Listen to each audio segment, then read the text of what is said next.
Mark Motors was founded in 1959 by Louis Marac and his loving wife, Margaret. And we have currently about 7 dealerships and a collision center, as well as 2 racing teams, one being in the esports division.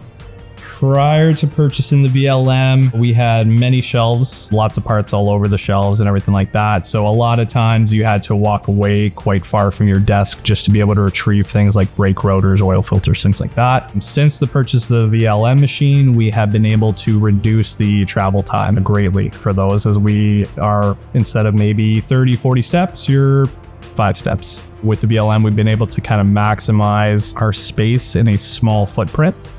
When you have limited space, limited shelving, you can't always put brake rotors in an ideal height as much as you like to. So you run into that challenge where you're sometimes, depending on the height of the person, you could be reaching, and you don't want to really do that with a heavy rotor. So therefore, with the VLM, it's really nice that it presents to you at kind of like a body level.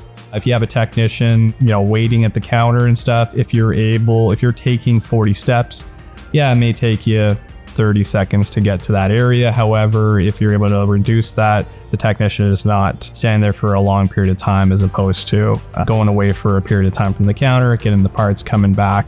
It doesn't sound like much, 30 to 45 seconds or anything like that, but every time you do that, it does add up throughout the day.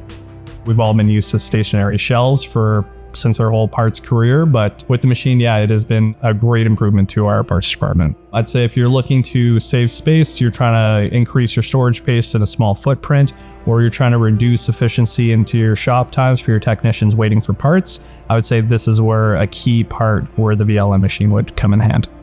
Currently, we're able to store 150,000 right now that we have in the machine, and we're not even at full capacity yet. If you can be more efficient with your time, even something as retrieval of parts, even if you're shaving it down by seconds, that all adds up in the day, adds up in the week, adds up in the year. Vidir has been very amazing with their turnaround time for support. Anytime if we had any minor abnormalities with the machine, we're connecting with Vidir in a matter of minutes, and they've been remotely able to access the machine, correct the issues, and we've been back up and running, I'd say, within usually 15 minutes.